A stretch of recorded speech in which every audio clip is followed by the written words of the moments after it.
And now, Mystery Theater.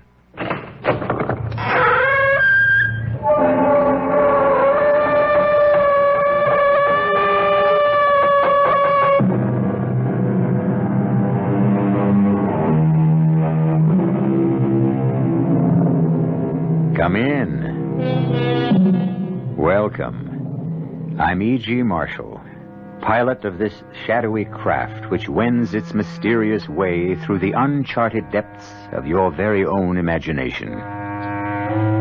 They were giants, those founding fathers of ours. Not only were they superb statesmen and soldiers, they were men of many spectacular achievements. In these modern times, when so many of us are confined to our own particular calling, it's hard to conceive of men who could turn a talented hand to anything that needed doing. Consider Benjamin Franklin now. He was a writer, a publisher, a philosopher, a diplomat, an inventor, a scientist, and, according to the French, who should know something about it, he was a formidable lover. So, you shouldn't be too surprised to discover that Ben Franklin was also a detective. Benjamin Franklin. Benjamin Franklin. Who are you? I'm Captain William Clemens. Clemens died 20 years ago. I'm his ghost. You can't be his ghost. Why do you say that? Because everything that was Will Clemens, his body, his soul, are burning in the eternal fires of hell. I am the ghost of William Clemens. Why have you come here? To kill Ben Franklin. Why? You know why. You damned impertinent, interfering publisher of scandal and lies. I only print the truth. From now on, you can print it in hell.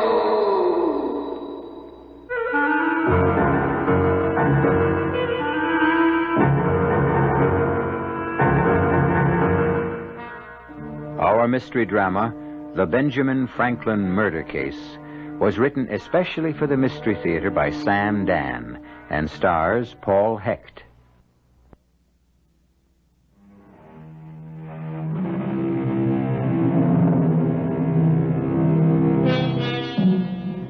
The year is 1750, and things are relatively quiet in the American colonies. So far, no one is seriously advocating rebellion. And even so, Sarah Clemens would pay no heed to talk of rebellion. Sarah Clemens is a young lady who has troubles enough of her own. We're in the city of Philadelphia. We say city because we know Philadelphia as a city. But back in 1750, the only settled place in all of North America that could legitimately claim to be a city would be Mexico City. Well, getting back to Sarah Clemens and her problems, the most pressing one is concerned with, don't laugh, ghosts. Young woman. Please, sir. I say, young woman, I cannot call you a young lady. You will come to a bad end. But, sir. But me no sirs. Oh, you are a cool one, a sly one.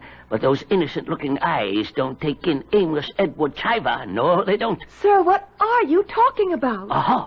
You stand there bold as brass, cool as ice, and you say, what am I talking about? Young woman, you belong in the theater. You do. You not only have the talent, but you've got the morals of an actress. Sir, I will not permit you to insult me in my own parlor. You almost sold me this house. Almost? I thought we had an agreement. I'm breaking that agreement. But why? No, stop it. Stop blinking them innocent eyes and asking why. But I am asking. Why? Because the Clemens house is a haunted house. Sir, did I hear you correctly? The Clemens house is a haunted house. That's what everyone in town is saying. Oh, tavern loafers. Aha. So you do admit people are talking about People, drunkards, idlers, vagrants. Anytime a house stands empty, ridiculous rumors. What, the Clemens house is the finest dwelling in the province of Pennsylvania. Then why don't you live there? Why do you want to sell it? Oh, Mr. Chiver, I've already discussed this entire matter.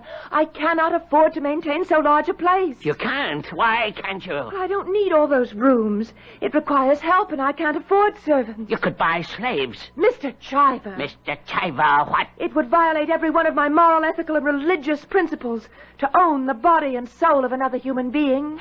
Beggars can't be choosers. Just tell me, sir, what affair is it of yours? You say you can't afford servants and you won't have slaves. But you could afford servants if you was to turn the place into a tavern. Never. It's a good, respectable trade, and you're pretty enough wench to attract the business. Sir, this impertinence If you do not wish to purchase the property, I'm sure there are plenty of others. How long you been trying to sell the house? Oh, if it's such a bargain, how come it ain't been snapped up? Because... No, ma'am, it won't do. The house is haunted. Very well, sir. Have it your way. Aha! Then you admit it. I admit only this, Mr. Chiver. I was wrong about you. When you first inquired about the house, I said to myself, here is a man of judgment. Here is a shrewd and sensible man of the world. Here is probably the keenest man of business in the entire province of Maryland. Delaware. As you will. But what do I discover on closer examination? A timid, irresolute waverer. You are losing the opportunity of a lifetime. To buy a haunted house. How can the house be haunted? Haunted by what? Ghosts. Oh, you, a hard-headed, practical, no-nonsense gentleman of affairs, a member of your provincial House of Delegates. You believe in ghosts? Well, Be kind enough to leave the premises at once. Sir, you are a fraud. Now, Miss Clemens. Oh, yes. I won't There may be rumors spread by stupid gossipers that the Clemens house is haunted. And this has made buyers scarce and reduced the price. But shouldn't you, as a shrewd trader, profit from my distress? Now, miss, you have no right to accuse me of... Go on, take unfair advantage of me. Well, I'll think about it. Good morning. Oh, good morning, Richard. I knocked, but no one heard me. Mr. Chiver and I are transacting some business. So I just walked in. Mr. Chiver, may I present my cousin, Mr. Richard Laporte? Your servant, sir. Howdy. Richard, Mr. Chiver is going to buy the Clemens house. Well, now, He intends to make a tavern of it. No, see here, I didn't say that... Tavern? And why not? But, well, that would be... It would be the sacrilege. Why, Mr. William Penn himself slept in the blue bedroom when... Come, Richard. You and I spoke about this many times, and I thought I'd settled it. But a tavern? But of course. Shouldn't the common folk also have a beautiful place? I ain't even said I'm going to buy, much less make a tavern. Oh, of course you will, Mr. Chiver. My dear Sarah, a tavern... No, Richard. I thought you shared my belief that no person should own a house that exceeds his needs for shelter. When we marry, this place which my mother left me will suffice for us. Just hold on while I ask this young fellow here a question. Mr. Laporte. Laporte, yes. I want you to look me square in the eye and say yes or no. Is the old Clemens house haunted? Yes. Well, Miss Clemens, see? Richard is an incurable romantic. You say the house is haunted, young fella? Yes, it is haunted. It's haunted by demons of the past. Oh, nonsense, Richard. Haunted by memories, haunted by the ghosts of Clemens as long dead. Well, all I can say to you, Miss Clemens, is good day. Wait. What for? Here, this young man, your own intended, admits, confesses... Oh, it's nonsense. And he ain't no tavern vagabond neither, far as I can see. But there are no ghosts. That ain't what Mr. Laporte says. Of course, there are ghosts. That's because the past never dies. Miss Clemens, how can you say there are no ghosts when this man, who's to become your lord and master... Oh, no. That is not the relationship we envisage. Is it, Richard? Oh, no, each of us will have an equal voice. Son, you're asking for more trouble than you can handle. But don't get me off the subject. What is the subject, sir? Ghosts. Mr. Laporte says there are ghosts in that house. Richard is only using a figure of speech. He doesn't mean there are actual ghosts. But I do. And I say good day to you both. Mr. Chiver... He's right, my dear. Oh, Richard. You sounded so medieval. The ghosts of the Clemenses, you believe in them, too. And that's why you want to sell the house. You're ashamed of them. What are you trying to say? You are ashamed of the fact that the first William Clemens was a pirate and slaver. That's just malicious rumor. No, my dear, it's an unfortunate fact. The family fortune was founded on blood. You were a child growing up in that house. You knew it. You were ashamed. Richard, I shall become extremely angry. I was a child, too. The poor relation invited to play. And my eyes were open. I saw everything. Please, Richard. We both talked about it constantly. Death, murder, how frightened we were of the old man, the ghost of the old man, the murderer, the pirate. Richard, those were childhood fancies, nothing more. Nothing more. Ghosts cannot exist.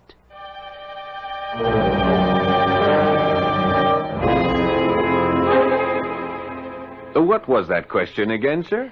Well, what I asked, Mr. Franklin, was, do you believe in ghosts? Of course, Mr. Chiver. You do? Certainly, sir. All of us are ghosts. Inside each of us are the ghosts of dead ideas. You know the old Clemens house? Yes, I do. Now, the girl wants to sell. I can buy it cheap. A bargain. Do you need advice to take advantage of a bargain? It might not be a bargain. Uh-huh. If it's haunted. Oh. Can a house be haunted? Mr. Chiver, I cannot give you that answer, but I can suggest how you might find one. Now you're talking. Go up to the house. When you want to learn something, investigate for yourself. Well, you don't have to be smart to think of that. But the fact is, you didn't think of it. Oh. What I have suggested is something new among natural philosophers. It is called the scientific method. But that's nothing but old-fashioned horse sense. Exactly, Mr. Chiver. Exactly. That's what I'm going to do. I'm going up there and see for myself.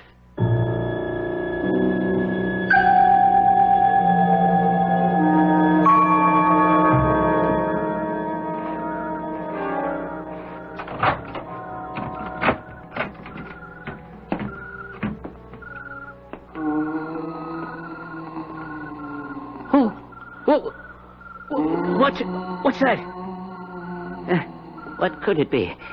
The wind. The wind down the chimney. Kill them. Huh? Hey! There's somebody in here. Who's here? Show yourself. Whoever you are, show yourself. Dead man tell no tales. I'm not afraid of you. Who are you? Show yourself. That voice. It's coming from the chimney. No, it's coming from the wall. It's coming from all over. Somebody's in here with me. Somebody. Well, I ain't scared. Listen, even if you are a ghost, I'm going to buy the house and burn it down and build a better one. I ain't scared. No. Who's here? Who are you? Oh, it's a sailor. Get away from me. Get away. Don't. Who are you? What do you want? Oh, you're choking me. Please. Stop.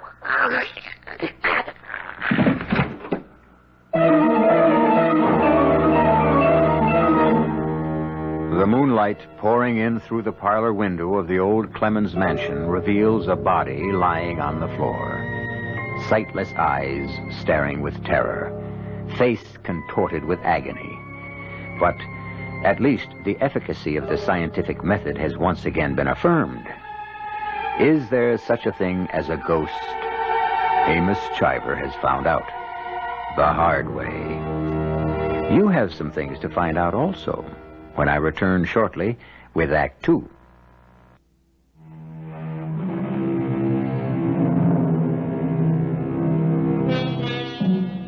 In the years to come, Mr. Benjamin Franklin of Philadelphia will find plenty of things to make him angry.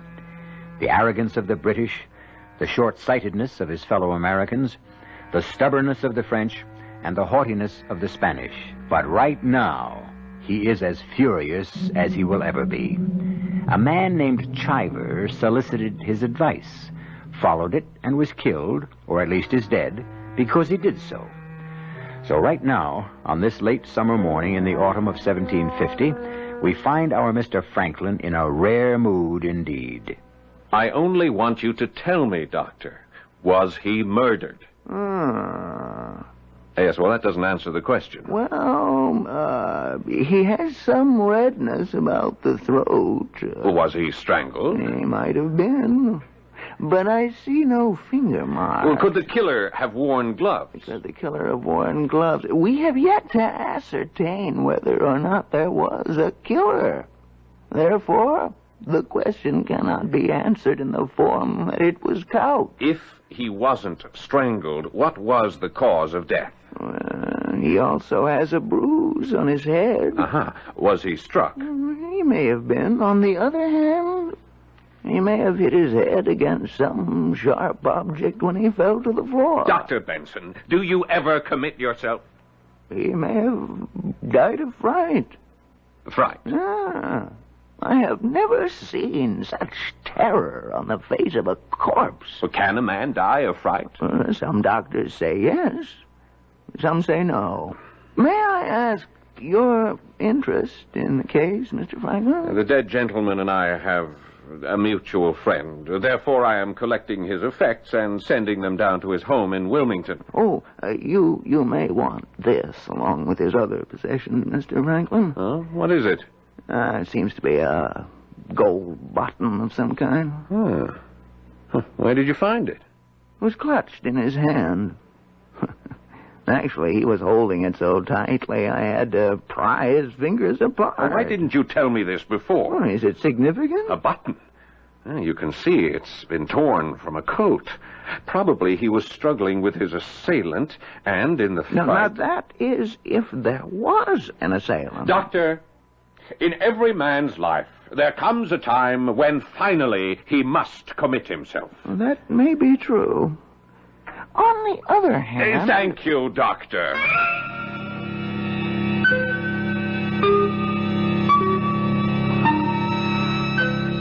Now, Sarah, I want you to look at this button. How could that poor man have died in the house? Obviously, the murderous ghost The of button, Sarah. Richard, look. Do you recognize it? It's the kind of button that old Captain William Clemens wore. William Clemens, who built this house? This gold button with the star and the anchor. It was on all his uniforms. Well, then it was the ghost of William Clemens.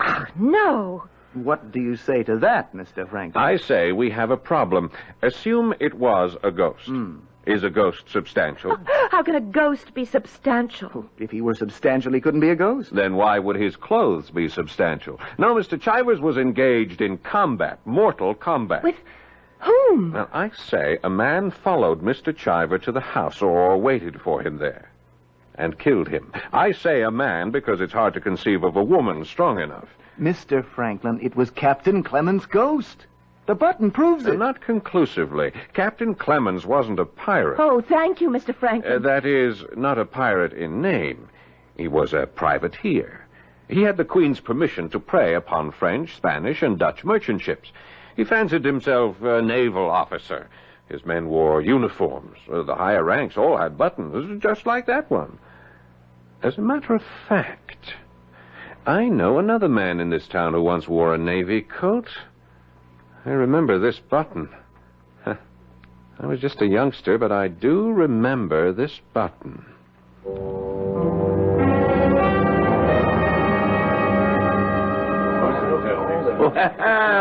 If it ain't Mr. Franklin. Good day, Abner. To what do I owe the honor? I've come here to see if I can arrange to have you hanged. Oh? What did I do? What did you do? What haven't you done, you scoundrel? You've sold whiskey and guns to the Indians. You bought stolen merchandise from pirates. But none of it proved. But all of it true. The commandment warns us against the bearing of false witness. Here we have the devil quoting scripture. Why not? The devil can read. Now, how do you hope to hang me? For the murder of Amos Chiver. You mean the poor fellow from Wilmington? Yes, Abner, the poor fellow from Wilmington. Oh, hadn't you heard? He was killed by a ghost. Everyone knows that Clemens' house is haunted. No, he wasn't killed by a ghost. No. Who did it? I think you did it, Abner. Oh, why would I want to kill the man? I didn't even know him. And you didn't want to get to know him either. You're a hard man to follow, Mr. Franklin. But I know you always wind up someplace, so I'll listen. Thank you. You don't like competition, Abner. You've been known to run people who threatened your business out of town. Well, that's one way to look at it. Another way would be to say I showed them where opportunities were greater elsewhere. Amos Chiver was going to buy the Clemens place just up the street from here and turn it into a tavern. And for that, I killed him? You took advantage of Clemens' house reputation, hid there in your old Navy coat, and tried to scare him. I did? But I suppose he didn't scare. There was a fight. You killed him. You write good stories in your paper, Mr. Franklin, but if you write this one, you got to prove it. I've got the proof right here. This button. What button? You wore this button when you served with Captain Clemens as a privateer. Well, how did you... where did you get that button? Try to guess where this button was found. Now, you're a man of lively imagination. Think. Where did you get that button? This button, Abner, was found clutched in the dead man's hand. Yeah, but it can't be. It was. I haven't worn that coat. I haven't even seen that coat. It's more than 30 years. Here comes the constable. What have you there, Mr. Partridge? I've been to the back of this house like you said, Mr. Franklin. You had no right to search my house. The constable obtained a warrant. And here's the coat. Yes, indeed. Your old blue naval officer's coat. Some of them buttons are missing, Mr. Franklin. But the ones that are still on here are just like the one you got in your hand. I tell you, I was here all last night. I didn't set foot out of this tavern. Why, Constable, you were here yourself. So I was. Till 10 o'clock. And after 10 o'clock, who can vouch for you, Abner? Well, I was with Yes? Well, I spent the rest of the night with a lady. Who? Well, being a gentleman, how can I possibly... You're a man of the world, Mr. Franklin. You appreciate my position. Well, it is a gentleman's duty to die before permitting a lady's name to be sullied. Or so I've been led to understand. Well, I'm not going to die for nobody. I was with... Oh, hang it, Mr. Franklin. Yes, indeed, Abner. Hanging seems to be the order of the day. I'm a married man. What's my wife going to say? Chivalry is dead, Abner. All right. I was with Charity Townsend. Charity Townsend, aptly named. I doubt we have a lady in town more generous with her favors. Abner, who's going to take the word of Charity Townsend? Yeah, but it's true. You can ask her. You can't... Oh, my Lord, what's my wife going to say? You'll have to come along with me, Abner. Mr. Franklin, can I have that button to go with this coat as evidence?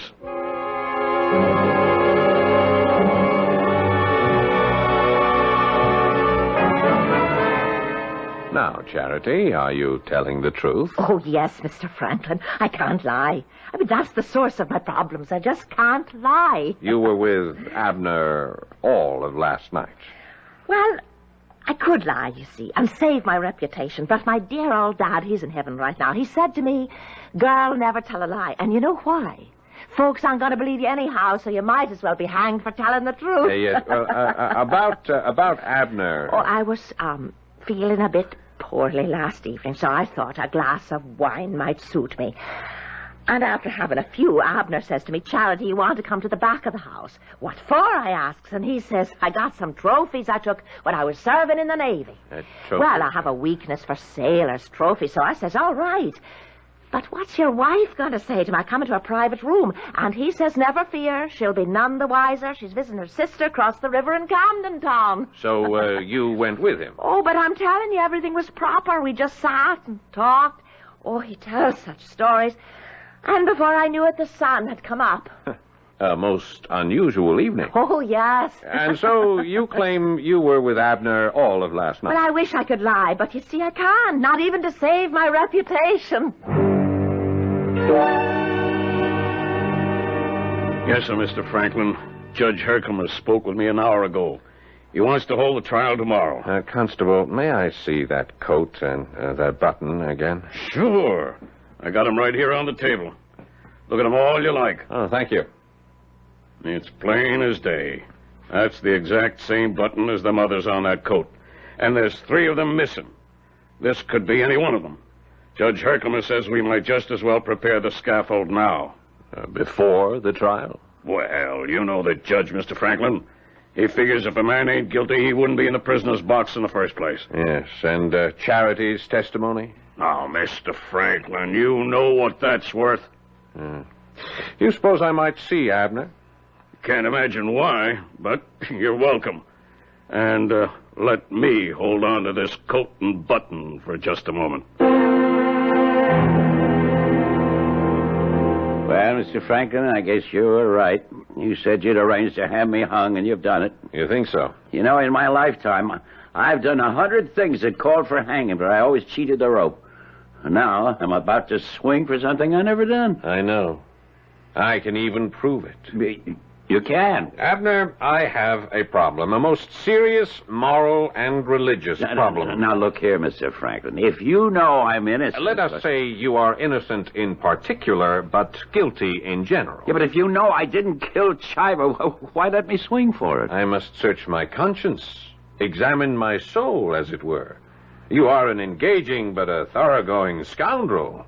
You are responsible in one way or another for the death of hundreds of people. Well, scores would be more truthful. Yes.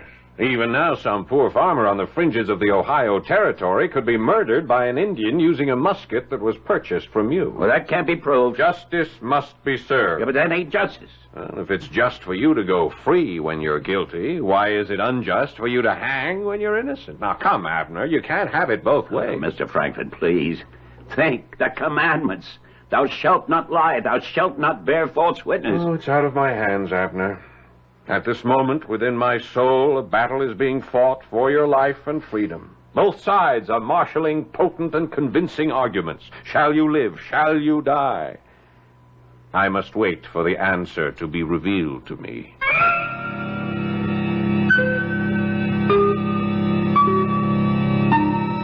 And there he is, Abner, the old pirate, the old smuggler. Ironically, he faces the rope for a crime he didn't commit, according to Ben Franklin. But what sort of game is Ben playing? Perhaps his own words might answer the question. No, I am not amused by games of chance or even skill. For the most fascinating game of all is the game of life. The game continues when I return shortly with Act 3.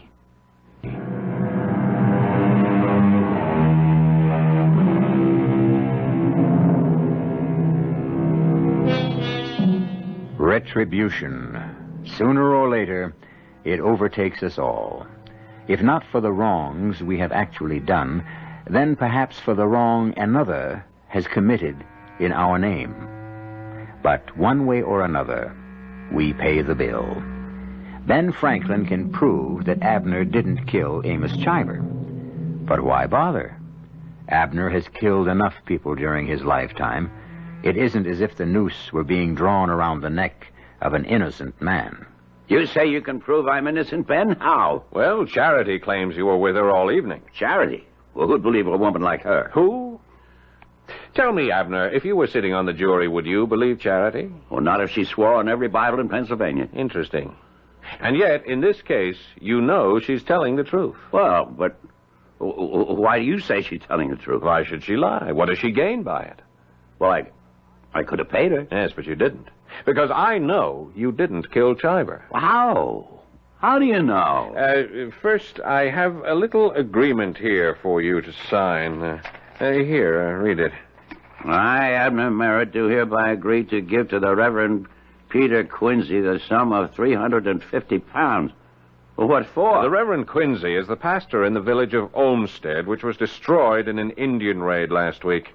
The money will be used for rebuilding homes. But you supplied the Indians with weapons and the powder. Oh, but I didn't. Not directly, perhaps, but you did sell the muskets to unscrupulous traders. Read on. The sum of £500 to Mr. Henry Hewitt, director of the Children's Orphanage. Well, I ain't got that much money. Raise it. Oh, but Read on. You'll make a poor man out of me. Poor but happy. Poor in wealth and worldly goods, perhaps, but rich in the love of your fellow man. Ah, no, I'll sign no such paper. All right, then hang. This is blackmail, you know. Perhaps. Well, how do I know you? How do I know you'll keep your bargain? How do I know you can prove that I'm innocent? Now, that is an interesting speculation. But we waste each other's time. I have in my bag here a pen and a bottle of ink. May I please have your signature? Oh, this is robbery. It's worse than piracy on the high seas. And you should know. All right. Where do I sign it? On the bottom. Uh-huh. Splendid. That's it. See, you now have an opportunity to create a new reputation for yourself. Till now, you have been reviled as a scoundrel. In the future, you shall be admired as a saint. Fortunate Abner. Yeah, but the proof. The proof you promised. Ah, yes, the proof. Mr. Partridge?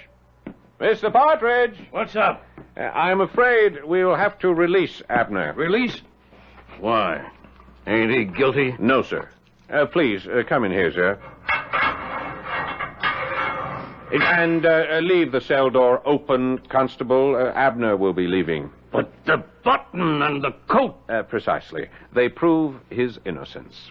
But any fool can see that button is exactly the same as the buttons that are on that coat. You have to admit that. I do. Then what do you do? It is exactly the same kind of button, but it was not fastened to that coat. And if it was not fastened to that coat, it could not have been pulled off that coat. But you can see that it's let's the button really look at what's to be seen. What color is the coat? Oh, any fool can see it's blue. Now, since the button was obviously pulled away or torn away during a struggle, there is a small shred of material clinging to it. What color is this material? Well, it's red. Captain's red. While Abner's coat is lieutenant's blue. I should have seen it myself. I could have saved a fortune. What's he saying, Mr. Franklin? The poor man's so happy to be vindicated, he's delirious with joy. But if Abner didn't kill Mr. Chiver, who did? It should be obvious to everybody. The ghost. The ghost of Captain Clemens. But, Mr. Franklin, isn't that impossible? We should never try to define the impossible, my dear. We searched the house thoroughly. And we found absolutely nothing? You recognize the button as belonging to Captain Clemens as being part of his uniform. This means you were familiar with that uniform. Oh, yes, sir. His uniform, his hats, his swords, they were all left hanging in his room, just as when he was alive. I remember we children used to spend hours up there. Why didn't we find the uniform coat just before, when we searched the house? Because the ghost is wearing it. Oh, really, Richard? Well, Richard's opinion is as good as anyone. You mean you actually believe that a ghost could be up in yes. And now our problem is to find out who the ghost is. But how can we do that? He'll be easy to recognize. Mr. Franklin, am I hearing you correctly? We shall recognize the ghost because, you see, he is branded. How can a ghost He has committed murder, this ghost, and therefore he carries the murderer's mark. What mark? All murderers carry a mark which clearly proclaims them as killers. But I've seen murderers. I haven't seen any identifying... It's the brand of Cain. Sometimes it's visible on Earth, sometimes not. Mr. Franklin, are you feeling quite all right? Never better. Well, we must clear the place of its ghostly reputation, or else you shall never sell it. I think I'll go there myself this evening. But that ghost, it's a murderer.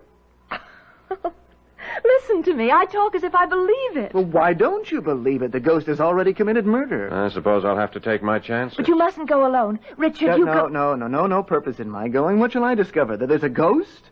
I already believe it. Well, somebody should go with Mr. Franklin. Oh, no. When a man goes seeking a wife or searching for a ghost, he travels faster when he travels alone. Now, no one is to mention the fact that I'm to visit the Clemens house this evening. Yes, sir. Oh, we three shall keep the secret. Well, you know the saying. 3 can keep a secret if 2 are dead.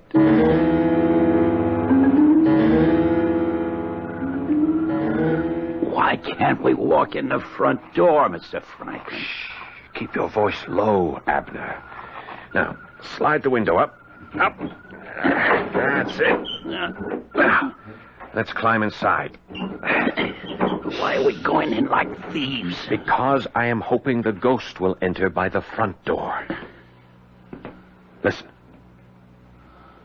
I don't hear nothing. To the front room. Hurry. Shine that lantern. There's nobody here, Mr. Franklin. Uh-oh. Listen. Listen. Where's it coming from? Hey. That don't sound like a human voice. It's Captain Clemens. The old man himself. It's the captain. It's the ghost of the captain. Well, where is it coming from, Abner? It's the captain. Shh. It's coming from the fireplace. Huh? Yeah, that's the captain. That's how he talks. I'm getting out of here. No, wait. Yeah, it's the captain. He said death couldn't keep him away. He'd come back. That's what he said. Where is that voice coming from? It ain't human. It's coming from everywhere. I don't know about you, but I'm going. You're right, Abner. It is time we were leaving. I'll never sell the house now. It's all over town. Abner's been telling everyone how the ghosts are all over the place. Thank you, Mr. Franklin. Sarah, Mr. Franklin was only trying to help. Besides, what could he do? After all, how can a human being fight a ghost? Now, sir, do you believe the ghost of Captain Clemens haunts the house? Richard, why do you object to Sarah's selling the Clemens house? Well, it's just that it's haunted. It isn't because you wanted to own it yourself one day? Well, how could I ever own it? You will at least share in the ownership when you marry Sarah. Well, why would I want to own it? Mr. Franklin, Richard was always unhappy there. I know. That's why he wishes to own it. Richard was the poor, despised cousin who was patronized by the Clemenses. That's true, isn't it? They were very kind to me. The bread of charity is bitter when it is offered by the hand of arrogance. And so you dreamed, didn't you, of one day walking through that house, not as a petitioner, but as a master. Yes. Yes, it's human to feel that way. Yes, Richard. Why are you wearing a glove? I have an infection from a poisonous plant. So, you have discouraged Sarah from selling. But he never said to me, don't sell. He didn't have to.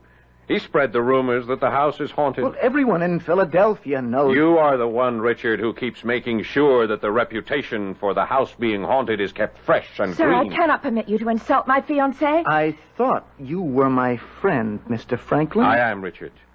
And I am no fair-weather friend either. I shall stand by you as a friend, even though you are to be tried for murder. Murder? Mr. Franklin! Ask him, Sarah, ask him. I deny it. How can you deny it? How can you deny the brand of Cain? You killed Amos Chiver because he must have recognized you, and you knew I was going to be at the house last night. Richard, he couldn't kill anybody. He's so timid. You wanted to scare me, too.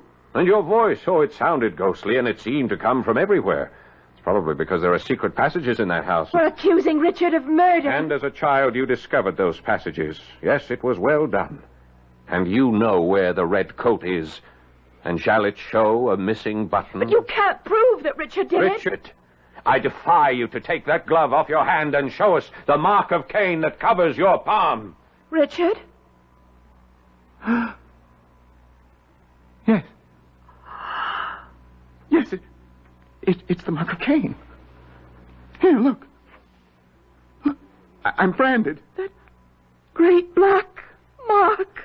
It won't wash off. It won't rub off. I'm marked. Oh, Richard. No, don't come near me, Sarah. I'm unworthy. Oh, why, Richard? Why? He knows why. He knows why. It was the bitter bread of charity. Oh, Richard. No, don't weep for me. I'm unworthy. I wear the mark of Cain. I'm sorry, Richard. I will now walk down to the jail and hand myself over to Constable Partridge. Let me come with you. No. I must be alone. From now on, I have the mark. Richard. Yes. The mark. Mark, that's impossible. I saw it with my own eyes. Yes. It's supernatural. Not exactly.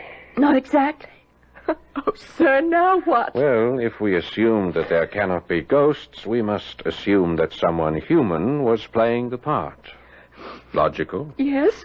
That someone human would have to get into the house in order to scare visitors. Only 3 of us knew I would be going there last night. You, and I, and Richard. Yes? Earlier in the evening, I smeared the doorknob with some nitrate of silver. Nitrate of silver? Yes, it is used in making mirrors.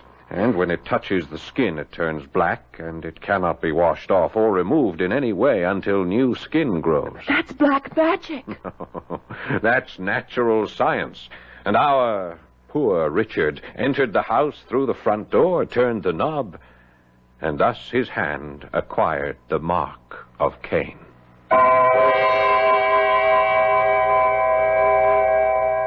The mark of Cain.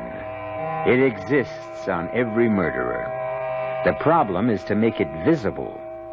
For that, however, you need men of perception, men like Benjamin Franklin. Well, poor Richard didn't hang. He went quite mad and spent the rest of his life in an asylum. Sarah went on to marry a very timid man and kept him under her thumb. And Franklin, as you well know, went on to become a founding father of this great country. And I shall be back in just a few moments.